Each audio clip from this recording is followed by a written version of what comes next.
कभी सोचा है कि सिर्फ 2-3 लाइनों में एक पूरी की पूरी डरावनी कहानी कैसे समा सकती है? हाँ, इसे ही कहते हैं माइक्रो हॉरर। तो आज हम एक ऐसी ही कहानी को परत दर परत खोलकर देखेंगे, समझेंगे कि आखिर कैसे बस कुछ शब्द मिलकर हमारे अंदर तक एक सिहरन पैदा कर देते हैं। सवाल बड़ा सीधा सा है। आधी रात को किसी को लिफ्ट देंगे? सुनने में तो बहुत नॉर्मल लगता है ना? पर असल में यही सवाल इस पूरी कहानी का दिल है, उसकी आत्मा है। ये वो सवाल है जो किसी को भी एक ऐसे दौराहे पर लाकर खड़ा कर देता है जहां एक तरफ इंसानियत है और दूसरी तरफ अपनी जान की परवाह। और जानते हैं, एक गलत फैसला, बस एक गलत फैसला जिंदगी की आखिरी गलती साबित हो सकता है। तो चलिए कहानी के अंदर चलते हैं। यहाँ से जाल बिछना शुरू होता है। पहला पड़ाव, लालच। देखते हैं कि लिखने वाले ने कितनी होशियारी से अकेलेपन और एक खूबसूरत धोखे का एक ऐसा ताना बाना बुना है जिसमें कोई भी फंस जाए। किसी भी डरावनी कहानी का सबसे पहला नियम क्या होता है?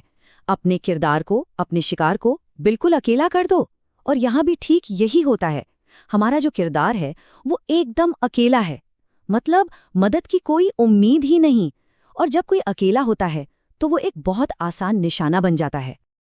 अब इस अकेलेपन में माहौल का जहर मिलाते हैं। सोचिए, एक सुनसान जंगली सड़क जहां ना शहर की रोशनी है ना कोई सुरक्षा, सब कुछ मीलों दूर है। ऐसी जगह पर तो हर पत्ता भी खड़के तो दिल दहल जाता है ना? हर साया, हर आवाज एक अनजाने खतरे का सिग्नल देती है। और फिर कहानी का सबसे बड़ा, सबसे पुराना हथियार, वक्त। कौन सा वक्त? आधी रात का, जब सारी दुनिया सो रही होती है और अंधेरा अपने पूरे जोर पर होता है। ये वही वक्त है जब मन में अनहोनी का डर सबसे ज्यादा होता है। मतलब ये तो हॉरर का एक क्लासिक फॉर्मूला है। और ये आता है वो पल जो सारा खेल बदल देता है। लड़का उसके हुस्न में खो गया। ये सिर्फ एक लाइन नहीं है, ये एक खूबसूरत जाल है। एक ऐसा फंदा जिसने लड़के की सोचने समझने की शक्ति पर पर्दा डाल दिया और बस उसी पल में उसकी किस्मत लिख दी गई। तो अब हम कहानी के दूसरे हिस्से में आते हैं। एक्ट 2, खुलासा। ये वो मोड़ है जहां से हकीकत पलटना शुरू होती है। एक मामूली सी मुलाकात कैसे एक दिल दहला देने वाले सच में बदल जाती है, वो अब सामने आएगा। जैसे ही लड़की बाइक पर बैठी, बस इतना ही। कहानी यहाँ एक पल के लिए रुक जाती है, जैसे उसने खुद अपनी सांस रोक ली हो। टेंशन एकदम पीक पर है।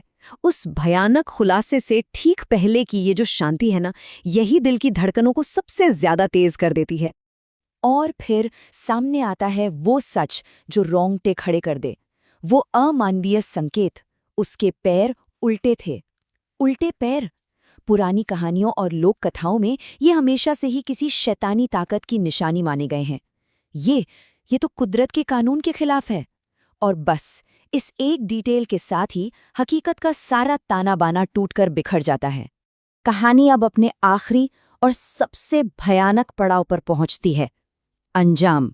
अगली सुबह सूरज तो निकला, लेकिन वो अपने साथ रोशनी नहीं बल्कि एक ऐसा नजारा लेकर आया जिसे देखकर किसी की भी रूह कांप जाए।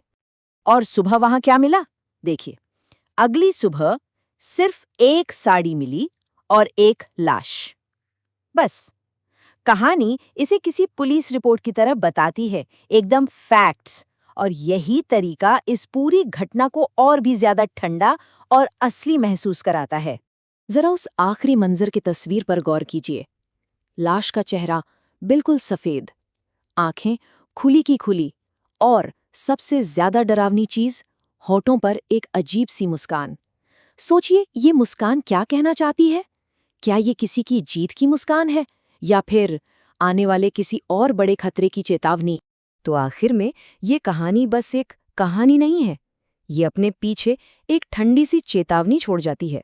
ये आज के जमाने की एक लोक कथा जैसी है, एक सबक कि जो चीजें जरूरत से ज्यादा अच्छी या खूबसूरत दिखे ना, अक्सर उनके पीछे कोई गहरा राज या बहुत बड़ा खतरा छिपा होता है। कहानी तो यहाँ खत्म हो गई, लेकिन क्या ये खौफ खत्म हुआ? ये अपने पीछे एक सवाल छोड़ जाती है। अगली रात उस सड़क पर कौन इंतजार कर रहा था? ये सवाल इशारा करता है कि शायद डर का ये खेल अभी खत्म नहीं हुआ है, ये चलता रहेगा। और सच कहूं तो यही ख्याल सबसे ज्यादा डरावना है।